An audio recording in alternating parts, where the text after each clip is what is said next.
Alhamdulillahirabbil alamin. Nahmaduhu wa nastaghfiruhu wa nasta'in. Wa nusalli ala sayyidina Muhammadin wa ala alihi wa sahbihi ajma'in. Asyhadu an la ilaha illallah wa asyhadu anna Muhammadar Rasulullah. Allahumma salli ala sayyidina Muhammad wa ala ali sayyidina Muhammad. Assalamualaikum warahmatullahi taala wabarakatuh. Yang bahagia jemputan kita para petangga Tuan Haji Johari Haji Husaini, seorang penamal perbuatan Islam daripada perbuatan Islam Al-Husna di Sarawak. Terima kasih banyak Tuan Haji kerana dapat mendapatkan masa hadir bersama kami, berkongsi bersama kami para petangga. InsyaAllah banyak manfaat yang ada, insyaAllah. Yang berbahagia Tuan Penghulu, Tuan Sanyon serta rakan-rakan dan keluarganya yang kita muliakan, Tuan Imam, Tuan Haji Zamri serta pembantu, Bilal, Jota Kepala para jemaah, tuan-tuan dan puan yang dikasihi dan dirahmati Allah Subhanahu wa taala. Pertamanya, terima kasih banyak kerana terus mematuhi SOP yang telah ditetapkan. InsyaAllah kita ikuti apa juga arahan-arahan dan mudah-mudahan dengan usaha kita yang sedikitnya, dengan usaha kita membantu untuk sama-sama mencegah penularannya, Allah Subhanahu wa taala akan angkat virus tersebut daripada yang kita, insyaAllah. Jadi tuan-tuan dan puan, bagi pihak terlebih dahulu syukur kita kepada Allah Subhanahu wa taala kerana sekali lagi pada petang ini kita dipertemukan oleh Allah, kita diberikan kesempatan, dunia dan kesehatan, dapat kita bersama-sama hadir di rumah Allah yang mulia ini. Dan insyaAllah tuan-tuan, untuk selain daripada kita bersilaturahim, insyaAllah kita akan isi masa di antara maghrib isya ataupun isya nanti. Kalau keadaan membutuhkan untuk bersama, tidak masalah tadi. Kita akan isi masa dengan sama-sama kita mendengar satu perkongsian tentang kaedah perubatan secara Islam, yaitu ruqyah, yang sangat populer hari ini, yang mana banyak mencarinya untuk tujuan perawatan apa juga penyakit, berbagai penyakit lah. Jadi insyaAllah banyak lagi yang akan disampaikan oleh Tuan Haji. Jadi terima kasih juga yang tidak terhingga atas kelapangan untuk hadir bersama kita, untuk berkongsi bersama kita. InsyaAllah ada manfaatnya, InsyaAllah akan menambahkan lagi ilmu pengetahuan kita tentang perubatan secara Islam, yaitu ya. Jadi tuan-tuan dan puan, tanpa melengahkan masa, saya dengan segala hormat mempersilakan Tuan Haji Johari untuk memulakan untuk menyampaikan perkongsian kepada kita semua. Dan segala hormat, silakan Tuan Haji. Assalamualaikum warahmatullahi wabarakatuh. Alhamdulillah. Bismillahirrahmanirrahim. Bismillahirrahmanirrahim. La yadurru ma'asmihi syai'un fil ardi wa la fis sama' wa huwa as-sami'ul 'alim. Innal hamdalillah nahmaduhu wa nasta'inuhu wa nastaghfiruhu wa na'udzu billahi min shururi anfusina wa amwalina wa ahlina. Asyhadu an la ilaha illallah wa asyhadu anna Muhammadar Rasulullah sallallahu alaihi wasallam. Alhamdulillah. Alhamdulillah. Terima kasih Bang Osman sudi menjemput untuk memenuhi masa ruang dalam majlis syahdu dengan ilmu, yaitu ilmu perubatan Islam syar'i ataupun yang dikenali sebagai ruqyah syar'iyah. Ruqyah syar'iyah, yang bukan ruqyah je, yang kena ruqyah syar'iyah. Okey. Malam itu juga malam Maulid Rasul. Betul? Jadi mungkin di masjid di surah lain banyak menceritakan tentang bermulanya kelahiran Nabi. Pada malam itu kita akan menghuraikan kaedah perubatan Nabi kita sallallahu alaihi wasallam yang akan digunakan oleh orang yang beriman untuk mengubati penyakit. Dan izin Allah juga hanya sembuh sebenarnya lah, tapi kena jaga akidah kita dalam menggunakan kaedah rawatan Islam syar'i supaya kita terjerumus ke lembah syirik, kesyirikan, dosa besar yang Allah tidak ampun. Kita mati di tempat taubat, maka kekal kita di neraka. Okey. Hadis riwayat Abu Daud dalam nombor 3874. Sesungguhnya Allah menurunkan penyakit dan ubat, dan Dia menjadikan ubat untuk setiap penyakit. Maka berubatlah kamu, dan jangan kamu berubat dengan yang haram. Hadis riwayat. Maksudnya situ jelas Nabi pernah bersabda, yang di hadis diriwayatkan oleh Abu Daud itu mengatakan bahwa Allah turunkan penyakit dengan ubatnya. Betul? Dengan ubatnya. Tapi kadang-kadang kita pergi hospital, ada dokter madah yang siapa diubat penyakit itu. Kena bergantung dengan ubat saja. Maka si sakit si sembuh lah. Kita bergantung, maksudnya penyakitnya dikawal. Tapi ya pengobatan modern. Tapi dalam perubatan Islam, seda yang si sembuh apabila kita menggunakan kerawatan yang betul. Kecuali penyakit yang siapa sembuh Pak? Penyakit, ya mati dah. Penyakit. Malas. Penyakit tua. Malas. Oh. Penyakit tua, siapa disembuh jadi tua, tetap jadi tua. Nah, jadi penyakit tu seda yang siapa disembuh. Penyakit medikal kah? Penyakit gangguan kah? Ataupun penyakit main. Semuanya boleh disembuhkan dengan keadaan rawatan syar'i yang disebut atau digelar sebagai ru'yah syar'iyyah. Jadi ru'yah itu ada dua, ada tiga ru'yah yang kita kena faham sebenarnya.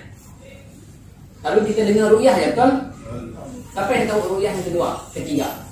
Ru'yah syariah yang pertama. Ru'yah kedua apa? Ru'yah ketiga apa? Kita dengar. Ru'yah pertama, dengar. Ru'yah pertama, ru'yah yang betul, yaitu ru'yah syar'iyyah. Syar'iyyah, ru'yah yang betul, ru'yah syar'iyyah. Akan menjelaskan maksud ru'yah ya. Kami sebutkan namanya dulu. Ilmu itu. Ru'yah syar'iyyah. Yang kedua adalah ru'yah syirkiyah. Syirkiyah. SYRKIYYAH.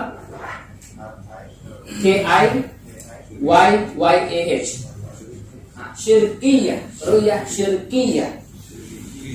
Syirik lah. Jadi ru'yah yang ketiga, ru'yah sihriyah. Sihriyah. SISHRIYYAH.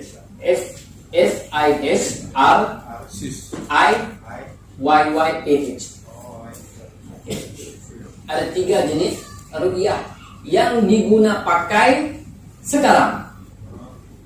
Malah daripada zaman Nabi dulu. Cuma kita sih pernah dengar. Sebab apa? Sebab kita sih didedahkan dengan benda tu, perkara tu. Jadi ru'yah syar'iyyah yang pun maksud adalah bacaan ayat-ayat Al-Quran secara talqin dan doa-doa yang diajarkan oleh Rasulullah SAW dengan penghayatan, keyakinan, keikhlasan untuk mengharapkan keridhaan Allah. Ya, ru'yah syar'iyyah. Maksudnya dari segi pengertian istilah, ru'yah syariah adalah menurut Ibnu Al-Atsir, ru'yah adalah doa-doa bacaan untuk perlindungan yang ditujukan kepada orang yang sedang sakit, seperti demam, gangguan jin, dan penyakit-penyakit lainnya. Daripada segi istilah. Dari segi bahasa, menjelaskan bahwa ar-ruqa bermakna perlindungan. Istirqa berarti minta ru'yah. Dan ru'yah adalah satu jenis doa. Itu maksud ru'yah syar'iyyah. Okey, ru'yah syariah adalah doa perlindungan. Ru'yah syariah, ru'yah itu maksudnya bacaan doa. Ru'yah bahasa Arab. Bahasa Arab. Dan ada juga maksud ru'yah itu bermaksud bacaan jampi. Bacaan jampi. Bacaan doa. Banyaklah istilah ru'yah tu. Jadi tualah ru'yah tu kena sebut penuh. Ru'yah syar'iyyah. Bomo dukun pun makin ru'yah kan itu. Saya dah je makin bomo dukun kan itu. Saya dah. Saya dah susah kita cek umuh itu. Sudah. Siapa ni umat Islam? Apalagi aku makin ru'yah. Ru'yah apa? Ru'yah ajalah. Nah, tapi kalau orang berilmu, orang yang belajar tentang perubatan Islam, dia akan sebut ru'yah secara ilmu. Jadi ru'yah syirkiyah, sihriyah itu adalah sesirat. Apa itu ru'yah syirkiyah? Ialah merupakan ru'yah yang mengandungi syirik, bergantung pada syaitan, seperti mentera-mentera yang bukan dari Al-Quran dan Sunnah, dan hanya ucapan para tukang sihir dukun sejenisnya. Cakapnya jadi berdasarkan hati jiwa saja, tidak berlandaskan Al-Quran dan hadis. Ru'yah syirkiyah jauh berbeda dengan ru'yah sihriyah. Yang ru'yah syirkiyah dia menggunakan Al-Quran dan hadis. Dia banyak cakap menggunakan akal fikirannya, kehebatannya aja. Yang ru'yah sihriyah, sihir. Jadi maksudnya adalah ru'yah yang mengandungi sihir, yaitu mentera-mentera yang memanggil dan meminta pertolongan jin.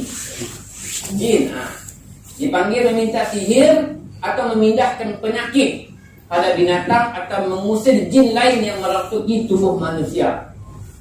Maksudnya dia menggunakan jinnya mengusir jin dalam tubuh badan manusia. Kalau jinnya 3 paku, dapatlah yang luar jin 1 paku daripada badan orang. Kalau jin dan badan orang yang 10 paku, nya 3 paku, memangnya malah jin kau kuat gila. Saya dah tu jumpa tak jual gila. Nah, untuk sihirnya dia pakai Quran juga kan? okey. Ru'yah sihriyah, ru'yah syirkiyah zaman dulu nya saja pakai Al-Quran. Nya pakai baca mentera-mentera. Tapi sekarang tidak mempelajari Al-Quran dan membaca ayat-ayat Quran untuk menggaburi mata orang yang datang agak silap. Ini tu orang tu digelar uskun. Uskun tu nama pendek, nama panjangnya Ustaz campur dukun. Ustaz dukun.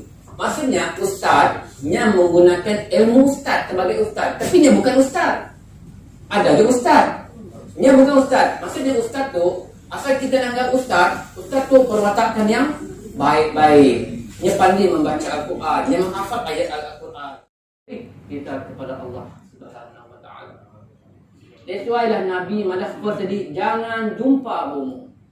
Kalau kita jumpa bomo, penghujungnya kelak kita syirik kepada Allah. Itu tipu daya syaitan menggunakan manusia untuk nyuruh kita tu syirik, supaya ada temannya kelak di neraka. Sebab apa? Kalau kita syirik kepada Allah, dosa besar yang Allah si ampun. Di atas kali si ampun. Mungkin kita syirik, kita si ampun Allah. Mungkin kita mati, si sempat taubat, kekal kita di neraka. Walaupun kita Islam, janji Allah selepas kita dihukum atas sebab kesalahan kita di dunia, kita akan dibalikkan ke syurga. Betul? Ia yang janji Allah. Tapi kalau kita syirik kepada Allah, kekal kita di neraka. Kekal. Sebab kita si sempat taubat. Mungkin kita tahu esok hari kita mati, hari kita taubat, okey lah. Tidak ada masalah. Esok aku mati itu taubat. Mari kita jumpa bumuh lah. Apa lah? Itu adalah Nabi melarang keras kita tu. Melarang keras, jangan jumpa bumuh. Apabila jumpa bumuh, habis cerita. Kalau kita ada ilmu, boleh kita fight balik, kita lawan balik. Kita si tahu orang tu betul, salah si tahu mah. Nah, macam ni kita mau tahu si tahu. Kita tanggap kaedah rawatannya. Apabila dia membaca ayat Quran, Bismillahirrahmanirrahim, Alhamdulillahirrahmanirrahim, Maliki ya kana berdoa, kau kena sihir kau tu. Baca pun intang bukan tu nama orang sihir. Nah, sedangkan Nabi nyuruh kita ngubat. Apabila nyuruh kita merawat orang, bacalah secara apa boleh jadi? Tartil. Tapi mudah baca alhamdulillah min apa itu. Nah, Jadi kena hati-hati apabila kita si tahu uang yang tadi. Jadi kalau kita perlu ada ilmu, kami yakin dan percaya kita cerita di miri lah. Susah kita nak dengar ilmu tentang perubatan Islam itu diperkatakan di surau ni ataupun di masjid. Sebab apa? Jemaah, saya dah orang tahu tentang ilmu itu. Kami merantau mencari ilmu itu seluruh negeri di Semenanjung, daripada Kelantan sampai Johor, sampai ke Medan, sampai ke di Bandung. Mencari ilmu itu sejak tahun 2013. Kalau kami ada ilmu, kami sebarkan. Ilmu itu penting. Sebab apa? Ilmu perubatan Islam itu adalah ilmu akidah. Apabila kita salah, silap, maka kita jatuh ke lembah syirik. Jadi hati-hati apabila kita menggunakan perubatan Islam. Sebab Nabi banyak mengeluarkan dalil-dalil hadisnya tentang perubatan Islam. Contohnya Nabi sendiri pernah diganggu jin dengan disihir. Betul? Pernah nak dengar nak? Sampailah punya sakit tu, punya si gunakan tukang-tukang peruyah waktu ya. Sini caranya, punya sentiasa berdoa kepada Allah. Berdoa. Akhirnya, apa laku? Jibril turun dalam tidurnya. Malaikat yang turun yang melihat Nabi. Ceritanya kau yang kekasih Allah, tenang engkau. Aku dengar kau tu sakit. Aku sakit yang ada. Ingat, perbualan tu bukan dalam keadaan yang sedang, bukan. Itu dalam mimpi ataupun dalam tidur yang diceritakan. Apabila malaikat dua orang tu berbual, orang mencari masalah penyakit kekasih Allah tu. Dari kaki sampai rambut, cek, semua dicek. Apabila dicek, semua cek, akhirnya jumpa masalah kena Nabi sakit. Upah-upahnya tadi, Nabi tu disihir. Siapa menyihirnya? Kami dah lupa, tapi kami ada nyatip nama.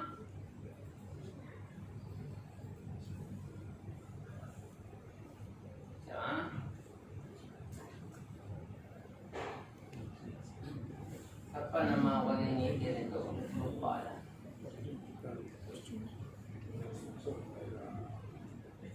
Lupa nama siapa tukang sihir itu.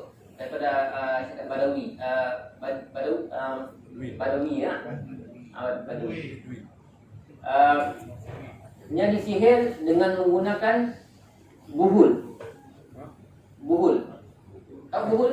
Tahu. Buhul bahasa Arab. Kalau bahasa kita, buhul itu maksudnya ikatan. Ikatan sihir maksudnya. Jadi buhul Nabi itu daripada rambut dan sisirnya, sikat. Sisir rambutnya digolong dalam pelepah tamar, pelepah, dan diikat dalam bentuk badan manusia. Seolah-olah bentuk Nabi lah. Kemudian dicucuk 11 bibit jagung dekat patung. Kemudian disimpan dalam telaga perigi di kebun kurma. Di bawah sekali di bak batu. Benda tu diketahui oleh malaikat Jibril apabila dia membaca ayat ruya. Bismillahirrahmanirrahim min kulli syai'in yu'dhib min syai'in li nafsin aw 'aini hasib. Allah yasbik bismillahirrahmanirrahim, dengan Allah aku meruqyahmu. Dia pun dapat ikhtiar bahawa Nabi itu disihir menggunakan buhul yang disimpan bawah telaga air. Kemudian dikeringkan air, jumpa oleh sahabat Nabi. Kemudian diambil, kemudian start daripada jumpa buhul ialah turunnya surat Al-Falaq dengan An-Nas. Ada 11 ayat kalau dicampur, betul? 11 ayat. Qul a'udzu birabbil falaq, 3 daun dicabut sampai habis. Lepas habis barulah Nabi rasa lega.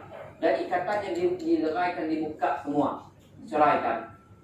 Daripada cerita Nabi disihir itulah sekarang tu perawat ruqyah syariah mendapat ilham macam ni cara nak ubat orang kita kena sihir. Orang madah kami tu ubat orang makin jin bah. Ada orang cerita madah kami makin jin. Sebab apa? Asal kami ruqyah tak jumpa buhul. Asal kami orang kena sihir jumpa buhul. Sedang dia tidak makin jin sendiri pun siapa jumpa buhul. Sebab apa? Sebab kita ada kaedah yang diajar Nabi macam ni cara mencari buhul dia. Mudah sebenarnya kalau kita tahu ilmu ya. Kita kena sihir, kita berubatlah dengan orang yang hebat macam ni pun, kalau buhul dia si dijumpa, si akan sembuh. Si akan sembuh. Kena cari buhul dia. Kena buka ikatannya, ikatan buhul dia. Dapat? Mungkin kita jumpa buhul apa-apa barang depan rumah, belakang rumah ditanam, dan jumpa kita buang, susah kita sembuh. Kena buka ikatannya dulu. Kena leraikan satu persatu. Barulah kita sembuh dengan izin Allah. Jadi pun sih. Sini pun kita ubat, memburuti dibuka, siapa jawab? Memang kena buka. Ia kedah rawatan. Sini kita menyembuhkan sihir. Senang aja sebenarnya. Kita menggunakan jinnya sendiri yang merasuk orang tadi mencari buhul yang pun. Bukannya kita. Kita cuma memujuk, kita mendakwah jin yang dalam badan orang yang kena gangguan. Siapa manusia, siapa Islam, siapa Allah. Apa siksaannya? Bukannya apabila ruqyah orang, apabila kerasukan dicekak orang. Oh, boleh ni. Oh, keluar. Sikit kaki dan sebagainya. Lalu padam. Salah, yang sakitnya manusia. Bukan jin yang badan. Jin badan yang relax je. Aku punya boleh ten je. Oh, ni macam ni kalau dia boleh jin pun nampak lah. Nah, salah. Yang paling bagusnya kita dakwah jinnya. Kita hanya boleh jin. Kita nyucuk jin situ. Nyucuk ke perut. Cakap. Sini kau. Siapa nak tahu? Coba kita sakit kami nyekat je. Dapat cakap kita. Dapat cakap sih bukan nyekat kita. Cakap. Siapa bunuh kau? Siapa nak bunuh kau? Jin yang dah kena rasuk tadi, dicucuk, disakit kita macam ni, kita nak cakap. Nah, banyak kami dengar yang sakit datang, kena tahu, malah kami kena sihir. Sakit tak? Apa yang sakit? Kaki kami dibikin yang sakit kan?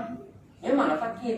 Memang jin yang sakit kami. Dah akhirnya sakit kita mikir. Coba kami sebelum yang kami mencipta kita, confirm sakit. Salah. Kedah rawatan Islam yang sebenar, haram menyentuh pesakit, terutamanya perempuan. Banyak kita melihat dan mendengar orang yang ubat laki tu, ubat laki tu perempuan, kakinya megang perempuannya. Muhrim boleh, yang mahram tu boleh. Macam ni pun alasan tetap haram menyentuh mahram. Tidak ada alasan, nya tu kena masuk jin je ni. Kalau nya kerasukan sampai nak mencederakan Allah, boleh sentuhnya. Tapi dengan sarung tangan. Lapis. Lapis.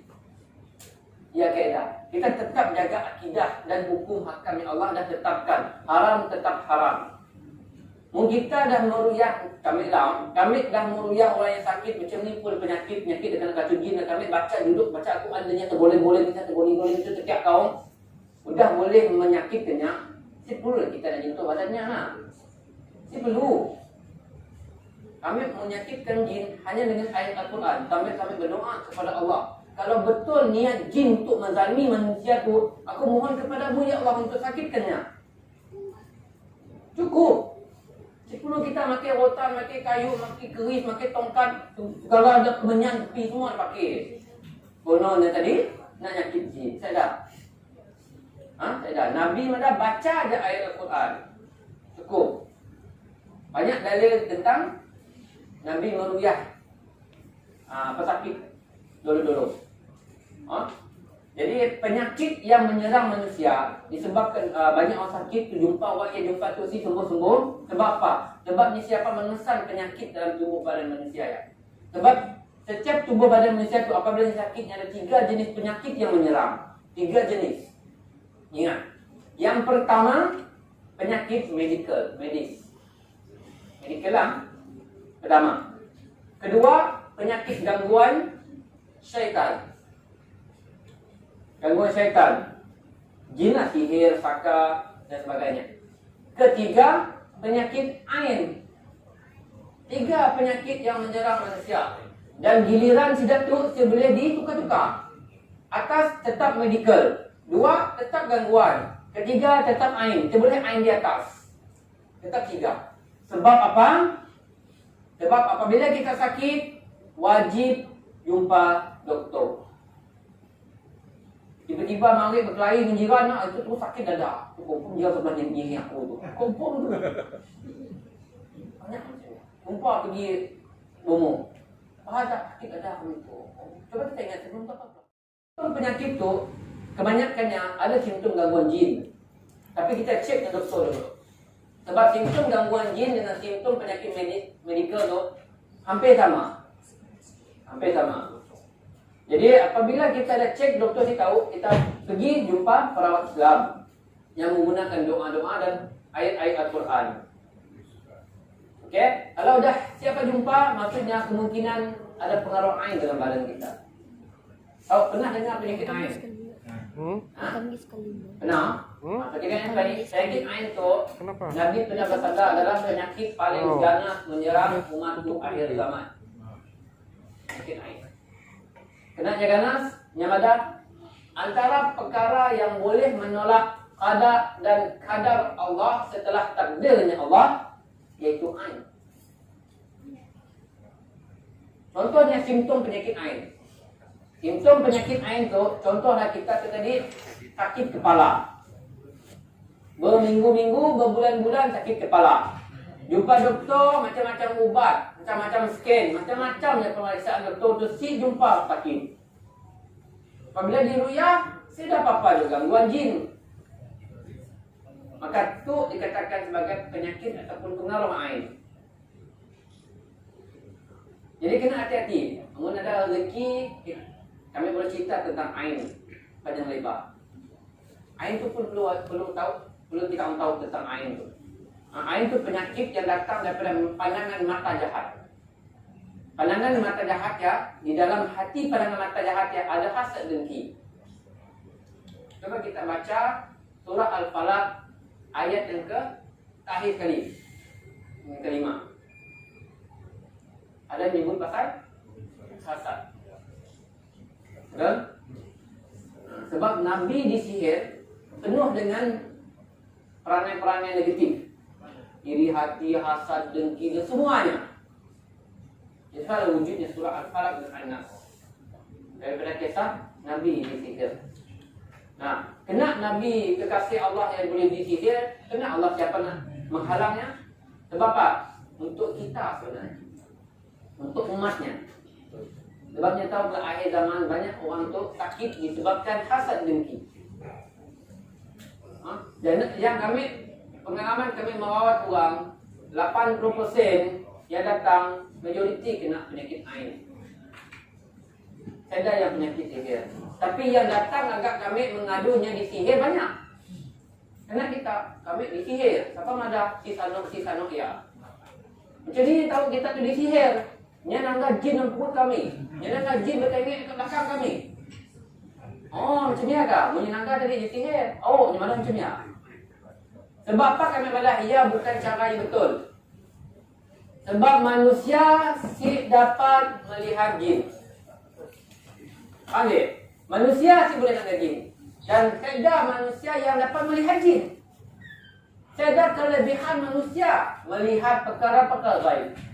Betul tak? Kaedah. Apa boleh buktikan ada? Ulang. Kau sampai kah? Apa boleh buktikan yang melihat jinnya adalah kelebihan ataupun keistimewaannya? Apa tahu? Saya dah nak. Tapi kami menetapkan bahawa ada manusia yang boleh melihat jin. Kalau ada manusia yang boleh melihat jin, mun kawan, saudara mara, anak, bapa kita orang tampar kepala. Nak aku nak jin belakang tampar tu mukanya. Nak nampak tu, no kita sedar pak, mak, kakak, adik, kawan. Nak. Sebab dalam Al-Quran mengatakan bahawa orang yang melihat jin untuk orang yang tidak beriman. Kami yang kita sedar supaya kita beriman. Sebab apa? Dalam Al-Quran, dalam surah Al-A'raf ayat 27, yang bermaksud, hai anak Adam, janganlah sekali-kali kamu dapat ditipu oleh syaitan, sebagaimana ia telah mengeluarkan kedua ibu bapamu dari syurga. Ia menanggalkan dari kedua pakaiannya untuk memperlihatkan kepada keduanya auratnya. Sesungguhnya syaitan jin dan pengikutnya melihat kamu di suatu tempat yang kamu tidak boleh melihat mereka, yaitu syaitan jin. Sesungguhnya kami telah menjadikan syaitan-syaitan itu pemimpin, ketua bagi orang yang tidak beriman. Jelas dalil dalam Al-Quran dalam surah Al-A'raf ayat 27 menerangkan ayat tengahnya, manusia tidak dapat melihat jin. Jin boleh melihat manusia walaupun jauh sekalipun, dia dapat melihat. Manusia dapat melihat jin. Yang dapat melihat jin adalah manusia yang tidak beriman. Ada sih manusia boleh melihat jin. Ada nak? Ada, sudah jin ngomong. Apabila datang, Nabi sakit, oh kita sakit tu, ada jin kita tu, mungkin jin tak? Cek kau. Depan rumah kita ada si pokok pisang bergembang. Sikit berbuah, sikit berbuah. Sikit tinggi, sikit rendah. Kita benarlah. Betul. Nah, betul tak? Betul. Ada rumah kami pisang ada berbuah, sudah ada buah. Sikit pisang kena gigit tupai. Lengkap lalu lah. Memang ada. Tapi yang melihatnya bukannya. Yang melihat tadi ada jin boleh melihat manusia walaupun jauh, kata Allah. Jin dia yang berbisik di telinganya, yang ada apa yang berada di sini tadi. Nya pun bercakap daripada bisikan dia. Dan orang tu digelar oleh Allah orang yang tidak beriman. Sebabnya menjadikan jin tu pemimpinnya, ketuanya. Jadi hati-hati. Jangan kita cepat percaya dengan cerita-cerita kehebatan orang di luar. Sedang manusia dapat melihat jin. Kami pernah berdialog dengan orang-orang macam tu. Apa jawabnya? Apa ada manusia akan pernah melihat jin? Ya Nabi Muhammad, ya Nabi Sulaiman dapat melihat jin. Apa kami jawabnya? Kau Nabi. Nya pun jadi apa? Saya dah kenal dengan Nabi sih. Si dua-dua ya dapat melihat jin sebab mukjizat. Bukannya nak ubah orang. Mukjizat. Nabi Sulaiman bukannya saja dapat melihat jin, malahnya dapat memerintah dan menguasai semua makhluk yang hidup di muka bumi Allah. Bukannya jin aja, angin, awan dan sebagainya. Betul tak? Nabi Muhammad kena melihat jin sebab Allah utuskan Nabi Muhammad sallallahu alaihi wasallam rasul kepada manusia dan jin. Nya utusan Allah. Macam ni nak berdakwah dengan jin kalau dia nampak jin. Tapi dalam Al-Quran Allah cuma menceritakan hanya yang boleh melihat jin. Sahabatnya sedang melihat jin. Bininya sedang melihat jin. Ini aja. Betul. Dan kita kena ingat Nabi kita melihat jin dalam bentuk yang bukan dalam bentuk asal. Betul. Tapi dalam jelmaan manusia. Jin Allah jadi cipta daripada api. Percikan api, nyalaan api. Cuma nya tu ada kelebihan menjelma apa-apa yang dia mau. Betul? Jadi kita tu kena tahu, kita tu kena faham dan kita tu kena berjaga-jaga. Siapa musuh utama kita? Bukannya pencuri, bukannya ya, jadi penangis dadah bukan. Tapi siapa musuh kita? Tetap 3 jenis yang musuh kita tu. Apa? Iblis, jin, dan syaitan. Betul? Iblis, jin, syaitan tu orang yang sama atau orang yang berbeza? Sama tak? Okey, siapa iblis? Siapa iblis? Azazil. Siapa Azazil? Siapa nak berjawab? Kita Kita nak faham tuan, kami beri ilmu tentang siapa si tiga tu. Jin siapa? Apa? Jin Islam. Jin Islam. Jin ada kafir, ada Islam. Syaitan?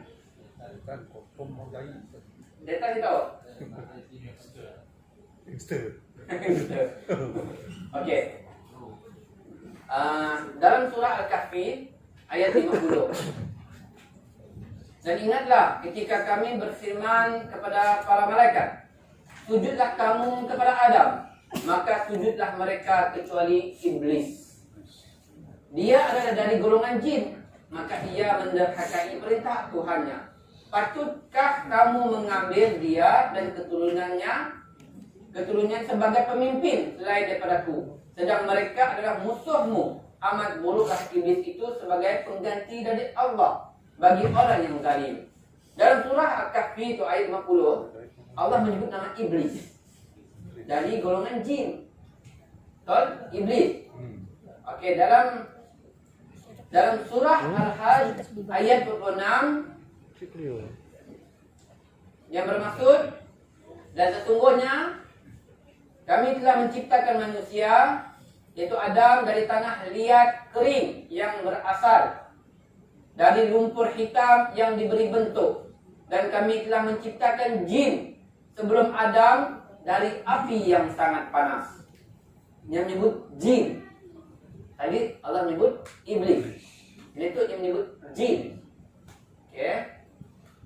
Dan surah Al-An'am ayat 112, dan demikianlah kami jadikan bagi tiap-tiap nabi itu musuh, yaitu syaitan-syaitan dari jenis manusia dan jin. Sebahagian mereka membisikkan kepada sebahagian yang lain perkataan-perkataan yang indah-indah untuk menipu manusia, jikalau Tuhanmu menghendaki. Dalam surah Al-An'am ayat 112 tu Allah menyebut syaitan, iblis, jin, syaitan. Faham ni? Faham. Okey, istilah yang paling ringkas. Ingat. Iblis adalah makhluk satunya dicipta Allah. Iblis. Makhluk yang Allah cipta hanya satu. Iblis adalah satu, hasil daripada ciptaan Allah, daripada api. Iblis namanya kepada golongan jin setelahnya mengingkari arahan Allah. Nama sebelumnya adalah Azazil. Apabila dia ingkar dengan perintah Allah, makanya digelar iblis. Iblis itu adalah yang dicipta Allah daripada api. Dicipta. Iblis adalah makhluk dicipta. Jin bukan dicipta. Jin bukan dicipta Allah. Jin adalah nama kepada golongan yang ramai, tapi bukan dicipta oleh Allah, tapi dihidupkan oleh Allah. Yang mencipta golongan jin itu adalah cantuman laki dan perempuan. Jadilah jin. Betul? Kami beri contoh kepada manusia. Iblis adalah makhluk yang Allah cipta daripada api. Yang dicipta oleh Allah daripada manusia yang dicipta oleh Allah cipta. Tapi Adam tu manusia, betul? Okey, Iblis, Adam. Siapa lagi yang dicipta Allah? Seorang lagi. Malaikat. Malaikat yang dijadikan Allah adalah namanya siapa? Jibril. Jadi tiga makhluk yang dicipta Allah. Jibril, Iblis, Adam. Okey, Iblis, Adam. Di bawah Iblis Adam tu namanya, di bawah Iblis tu namanya jin. Di bawah Adam tu namanya manusia. Manusia tu banyak. Ada orang putih, orang Cina, orang India, orang Iban. Okey. Tapi dia tu digelar manusia. Jin tu ada yang kuntilanak, ada yang toyol, ada Dracula, ada hantu pocok, hantu tinggi, toyol. Nama-nama hantu disebut kita apa? Tadi Orang putih saya dah dekat Sarawak tu, dekat USA. Dracula saya dah dekat Sarawak tu. Dracula ada dekat USA sini. Tapi tidak semua tu digelar sebagai jin. Jin tu adalah golongan, ada yang Islam, ada yang Islam. Manusia ada Islam, ada yang kafir. Jin ada Islam, ada yang kafir. Jadi syaitan siapa? Golongan manusia dengan jin. Manusia. Okey, iblis tadi kita faham ah? Iblis adalah makhluk yang dicipta. Satu je, satu. Jangan kita nyebut banyak ni iblis itu. Tidak, satu je iblis lah. Mungkin banyak je jin tu, betul. Oh, Banyak. oke. Iblis ada satu. Jin adalah golongan yang ramai. Aman enggak? Jin, iblis adalah makhluk yang boleh bergerak ke mana-mana. Syaitan. Syaitan adalah macam orang syaitan. Apa syaitan? Perangai. Sifat. Itu ada dalam surah Al-An'am tadi Allah mengatakan syaitan itu ada pada manusia dan jin. Sebab dulu sini. Apa apa? Oh, boleh sambung ah? Jangan bukan macam syaitan menera saya. Alhamdulillah. Kita boleh sambung sedikit ya. Ya, tangkap. Jadi kita nyambung tentang syaitan tadi. Syaitan ada pada manusia dan jin. Jadi syaitan itu adalah benda yang paling kita takut sebenarnya. Apabila jin ada sifat syaitan, dia akan mengganggu manusia. Kalau cun-cun buat manusia yang ada syaitan dalam dirinya, akan susah dia mau sembuh apabila dia kena kacau jin. Itulah kalau orang yang datang berubat, first kali apabila dah selesai urutan rawatannya, kami akan madah dengan sidak tu untuk buang semua sifat-sifat negatif dalam dirinya. Maksudnya jadi dendam, pemarah dan sebagainya. Contoh dia pergi tempat yang salah berubat, orang malah nyentuh kena sihir. Cun-cun jin dari kerasukan. Kerasukan tadi oleh karenanya tu tanpa tidak ada ilmu, jin tu bercerita lah tadi kononnya malah nyentuh dihantar oleh jiran sebelah, dihantar oleh si sana, dihantar oleh si orang ya. Disebut lagi nama. Apabila sebut nama tadi, kita ahli keluarga dengan nama yang tu kita merasa dendam dan benci dan si tukar dengan orang yang mendapat kini-kini yang kita agaknya kena konyihi anakku dan sebagainya. Tapi keadaan rawatan Islam yang syar'i saja macam tu. Keadaan rawatan yang syariah, apabila jin untuk kerasukan jin, nya tu haram untuk bercakap. Untuk bercerita, nya cuma boleh menjawab soalan-soalan daripada perawat. Si boleh kita madahnya tu dulu. Kau siapa hantar kau? Jadi kau boleh dalam badannya. Mana aku siapa hantar kau? Nah betul jin madah. Orang sebelah apa? Hanya sekarang nama dah penipu. Aku ada hadis semua ada jin tu penipu. Nah 99% menipu. Sini satu patulah 99. Satu je yang betul. Nah, ada dalil tentang yang betul. Jadi apabila orang rawatan, apabila kemudian hari lah kita jumpa dengan perawat yang nanya, "Kau tu siapa? Siapa hantar kau tu?" Cepat-cepat tutup air dah. Sampai jin dah bercakap habis, orang kita akan percaya. Dah jadi pergaduhan antara jiran-jiran, saudara mara dan sebagainya. Sedar jin tu madah, oh nun bah, nak orang kucing ni bah, dia dekat tepi sungai yang nyihir, yang hantar tu bah. Kita pun siapa? Memang isi madah macamnya. Memangnya akan madah dengan tuan tadi orang yang dikenal. Apa juga fungsinya? Nak nyuruh kita tu berpecah belah. Kalau dia datang berubat niat untuk sembuh dia aja. Dia perlu mau tahu siapa ngantar terjenis boleh sakit dia perlu. Kami macam malam tadi. Orang datang berubat kami yang ngadu sakit kepala dan selalu muntah, tapi dia muntah. Dia aja simptomnya. Jumpa doktor saya kata apa? Tapi bagi kami uyah je lah. Sebab simptomnya saya ada simptom gangguan jin. Kami uyah. Kalau kami baca tadi, nya pun dah berjoget-joget. Lain dah. Joget-joget, kemudian sakit, nangis dan berteriak. Last kami dah settle berubah, dah keluarkan dah puas semua, settle kembali. Jadi lakinya bising dengan kami.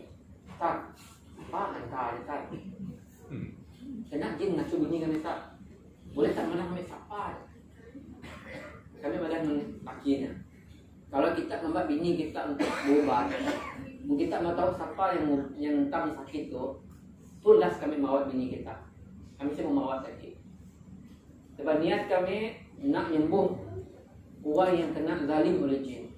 Macam ni yang boleh berlaku, wallahu a'lam. Sebab kami siapa cerita. Kami je tahu, dia tu disihir kah, dia tu sakar kah, dia kami yang tahu. Kami akan gunakan kaedah macam ni kami nak meluarnya. Kami tak akan cerita dengan orang. Takut benda yang salah. Takut benda yang betul. Benda yang betul apabila orang berfikir macam ni adalah munculnya penyakit yang bukan penyakit menyebabkan sihir. Jadi orang tu akan menanggung tekanan. Yang memikirkan tentang penyakit yang bukan sakitnya. Contohnya pergi dengan bomo. Dia berubat tidak apa-apa tu yang melalui sihir kau tu. Contohnya pergi saya sakit perut. Jumpa doktor tadi, doktor saya dah. Tapi yang datang mengubatnya tadi medical assistant. Doktor saya dah ganggu. Medical MA je pergi cek. Oh kita tak ada apa-apa tu pulang. Alamak mungkin sakit. Mungkin dia sakit perut berkaitan keracunan apa. Mungkin MA terlepas pandang apa nak. Dia jumpa bungu. Bungu ada kau tu disihir. Kau diberi minum air jampi. Dia pun percaya. Asal balik rumah, asal sakit dah siapa ni aku tu. Asal bertidur sakit dah siapa ni aku tu. Bang apa? Kenapa? Apa salah aku tu sampai aku disihir? Setiap masa dia memikirkan dirinya disihir. Asal perut dia sakit tadi. Lama-kelamaan dia sakit benar-benar. Kenapa sakit benar? Dia bukan sakit dari perut. Sakit rasa sebab tertekan. Tertekan memikirkan penyakit yang bukan sakitnya. Fakta yang keluar pada mulut perawat yang sedar ilmu. Itu hati-hati. Banyak. Sebab apa? Banyaknya orang sakit disebabkan tekanan. Disebabkan otak pemikiran. Mungkin kita berfikiran positif, kita akan positif. Mungkin kita mikirkan tentang negatif, maka negatif. Jadi macam kes yang Ustaz rawat. Jadi kita tahu siapa yang kaya Ustaz. Menyihat? Kita tahu? Tidak. Kita tahu. Kami tahu jadi sihir saja. Siapa macam ni yang boleh datangnya, dia akan dapat manusia mengetahui. Dia akan dapat. Cuma perawat dia tahu dia tu disihir, sakar dan sebagainya. Apabila dia sihir, maka perawat akan menggunakan kaedah merawat sihir. Faham ya? Dan sedar manusia dapat mengetahui sihir. Dan apabila dia tu disihir, kami malah menghalakinya oleh rawatan lagi sepatut. Sampailah buhur yang dijumpa. Ini aja. InsyaAllah apabila buhur jumpa, dia akan settle, dia akan selesai semua. Alhamdulillah. Jadi kita menggunakan kaedah rawatan hanya dengan ayat Al-Quran. Bukan yang setakat kena sihir gangguan jin saja. Bukan. Ruqyah syariah boleh mengubat semua jenis penyakit.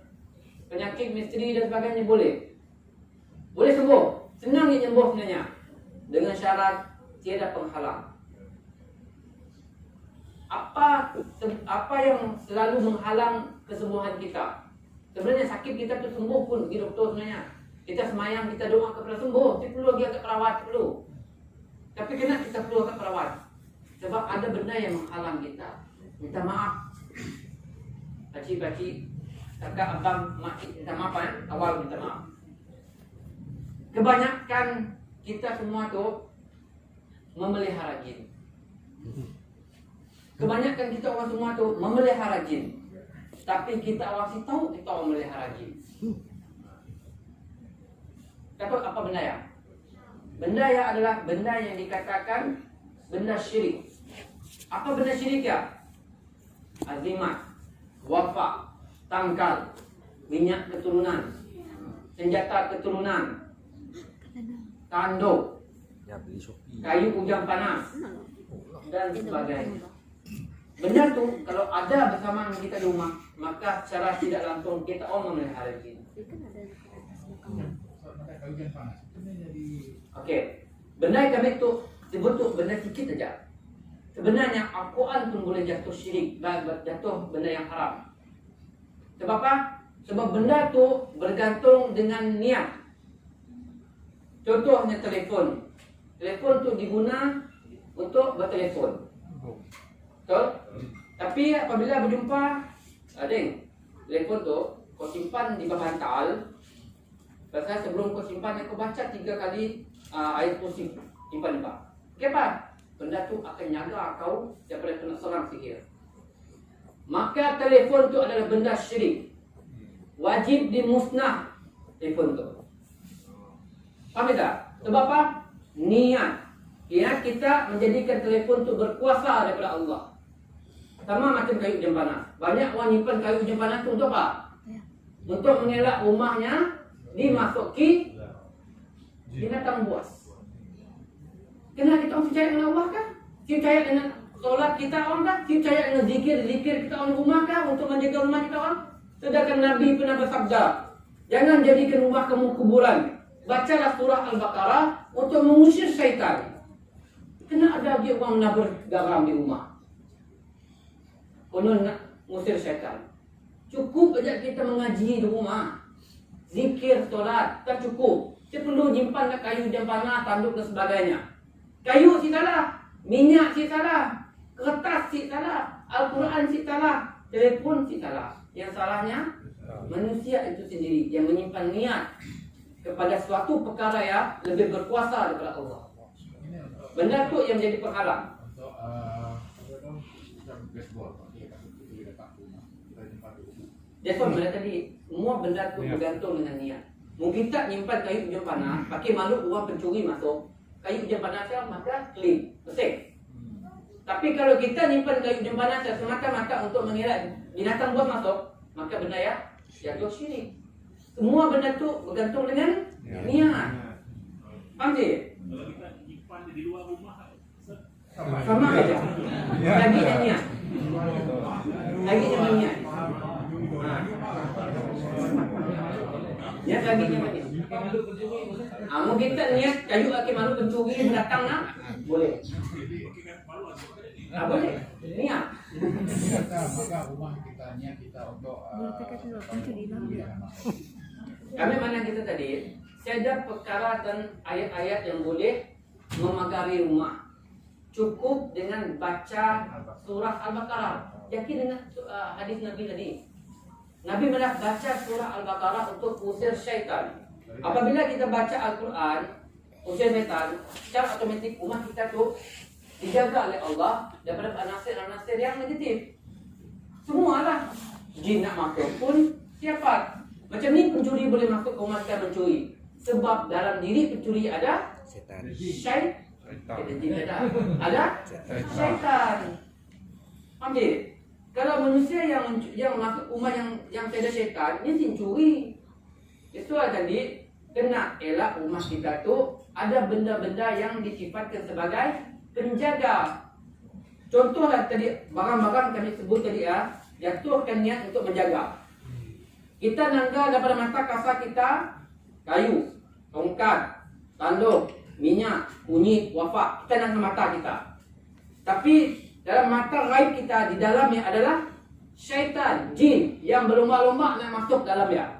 Sebab apa dia nak masuk dalamnya? Dia nak dapatkan pekerjaan. Pekerjaan apa? Pekerjaan menjaga rumah orangnya tadi. Okey, apabila kita contoh kita telefon tu diambil kita pakai jaga rumah. Apabila tu diambil niat, jin sekeliling kita mendengar niat kita tidak tu makhluk halus bah. Dia berlomba-lomba nak masuk. Nak dapatkan apa? Nak dapat pekerjaan. Apa-apa aja pekerjaan pasti ada gaji, habuan, makanan. Jadi jin masuk. Tuk ikut jin bertuah masuk dalam tu. Dia pun bekerja di rumah jaga dan sebagainya. 5 tahun, 10 tahun, 20 tahun, 30 tahun. Selesai pun kita masih bayar gajinya. Coba kita orang bekerja sebagai security. Jaga bank. 2 bulan je saya bayar gaji. Apa yang akan jadi? Apa yang kita rasa? Kumpul sifat syaitan juga. Makalah. Nah, jin adalah makhluk. Tapi ini di alam jin. Apabila jin tu dah menjalankan tugas sebagai menjaga, nya tidak dapat habuan, maka nya ganggu orang dalam rumah. Jadi cara yang mengganggu berbisik supaya kita tak bersih solat, si ngaji, berkelahi sama diri, berkelahi dengan bini, lain anak si dengan cakap, si mau solat berjemaah dan sebagainya. Kalau ada jatuh sakit, tidak tu akan mengganggu penyakit itu supaya si sembuh dan sebagainya. Banyak kisah berlaku di Migi daripada benda-benda macam tu kami handlekan. Yang paling hebat yang pernah kami sekolah di Migi tu, 2 orang anak perempuan kerasukan. Macam-macam orang berubat. Saya dapat cerita. Lepas kami berubat jadi suruh di kedai atau yang saya dapat. Saya jalan juga.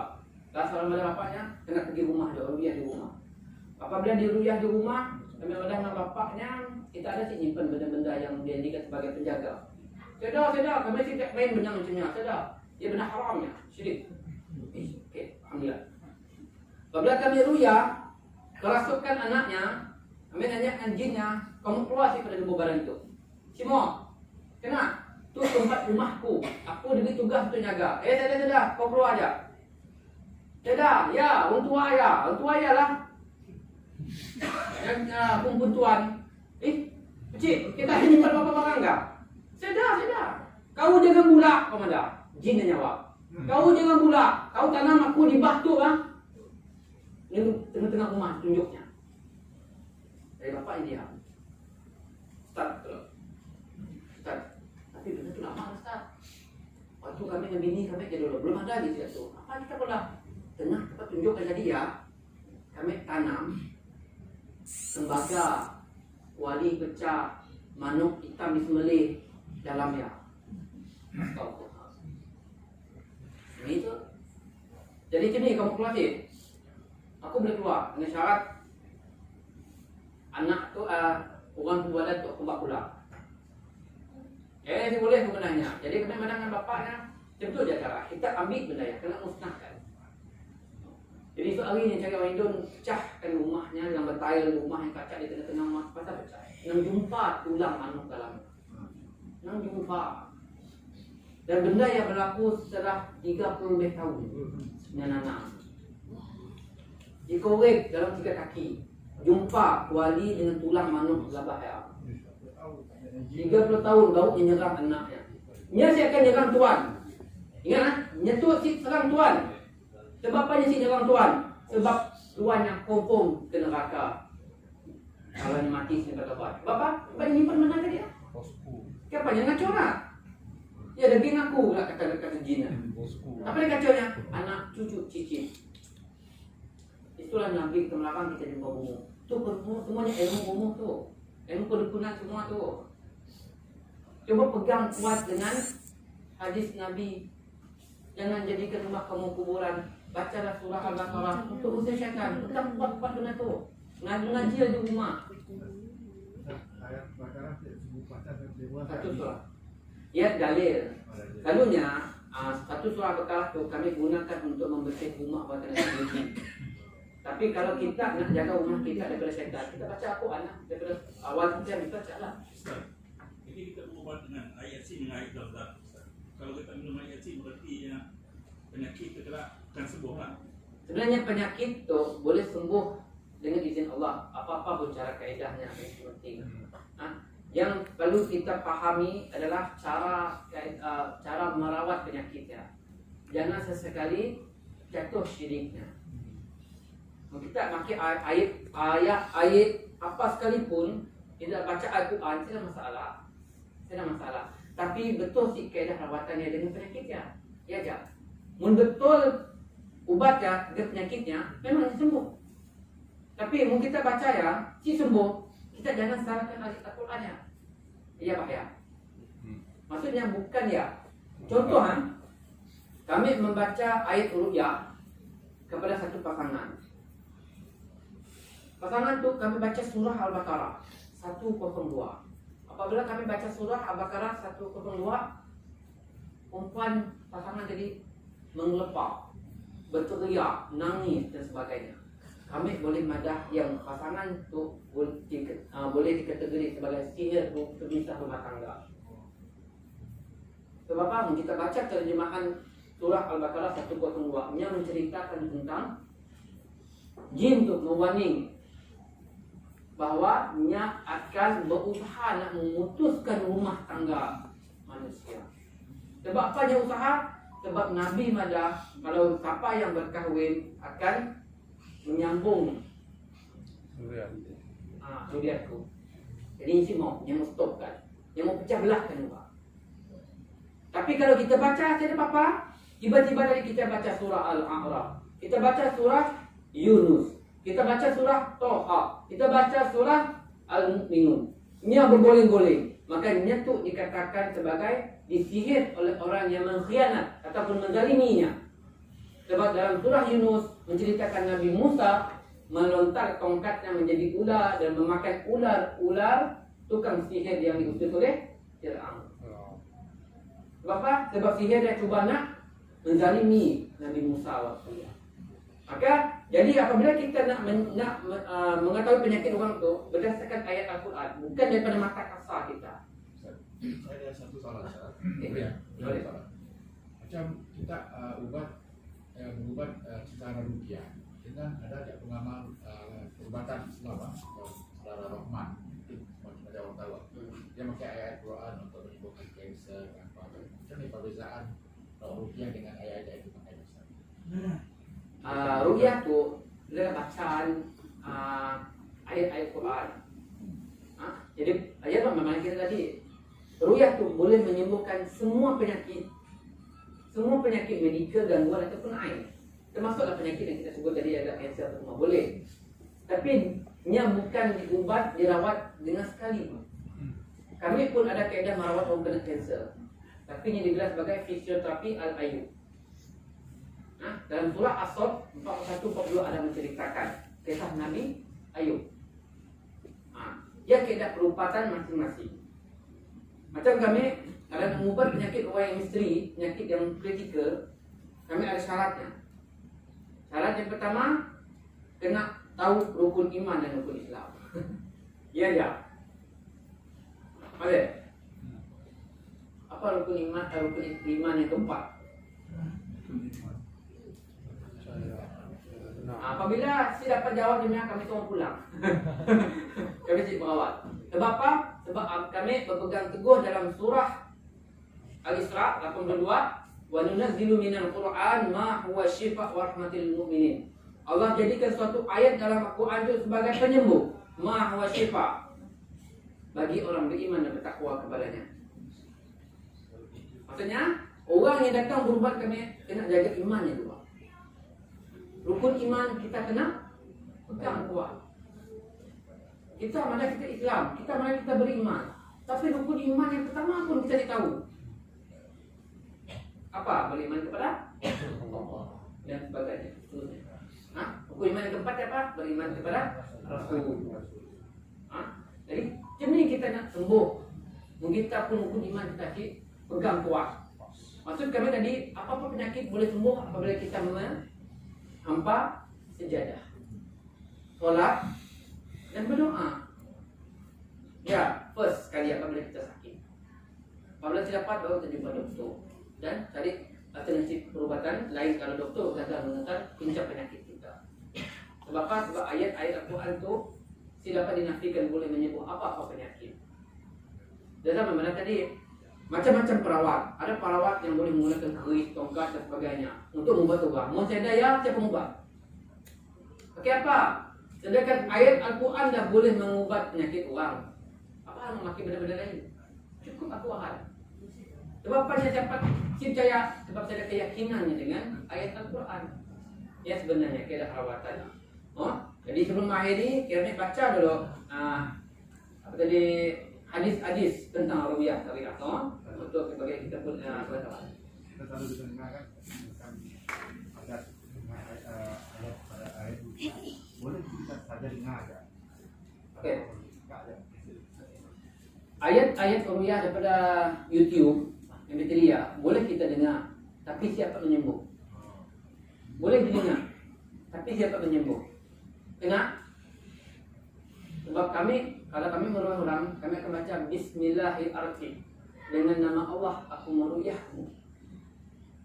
Ayat-ayat yang dibaca dalam YouTube cuma bacaan saja. Saya dah doa.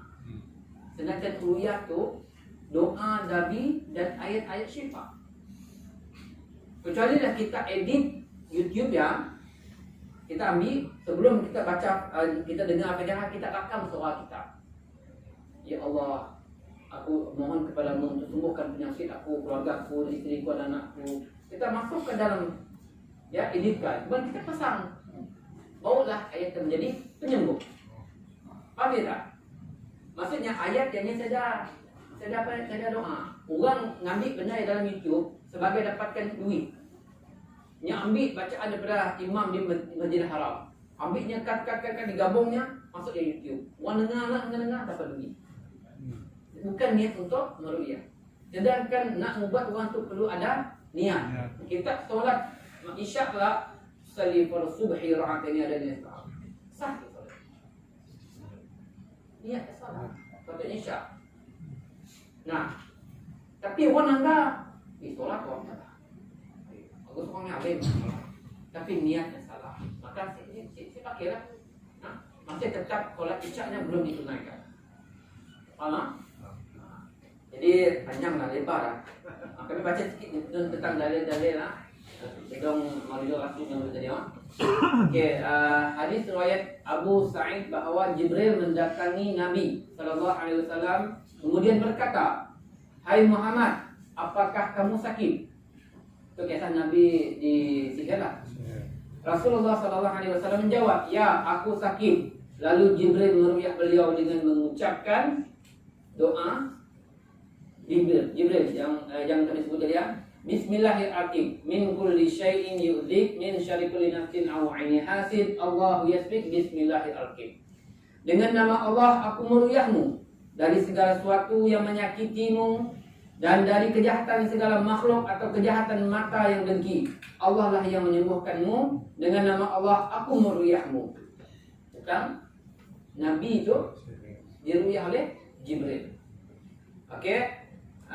Hadis dari Auf bin Malik, ia berkata, pada masa jahiliyah aku pernah melakukan penjampian. Lalu aku berkata, wahai Rasulullah, bagaimana pendapat anda mengenai hal tersebut? Beliau menjawab, perlihatkan jampi kalian kepadaku. Tidak mengapa dengan jampi selama bukan perbuatan syirik.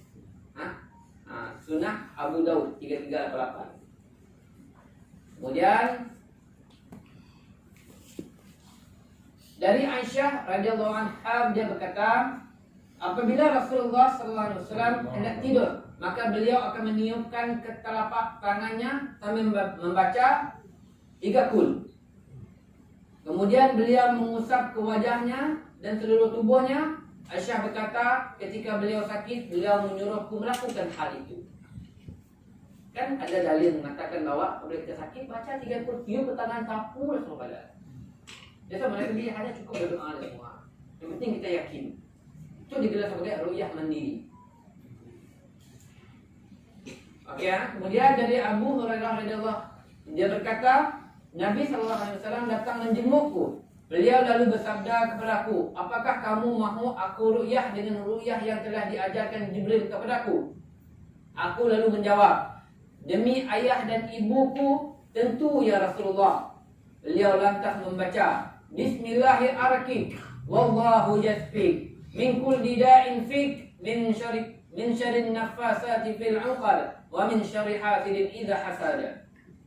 Dengan nama Allah aku meruqyahmu dan Allah lah yang menyembuhkanmu dari setiap penyakit yang menimpamu, dari setiap kejahatan wanita-wanita tukang sihir yang menghembus pada buhul-buhul, dan dari kejahatan pendeki bila ia dengki. Beliau mengucapkan dengan 3 kali. Dalil tentang bacaan doa-doa Nabi di ruqyah. Rasulullah SAW meruqyah anaknya.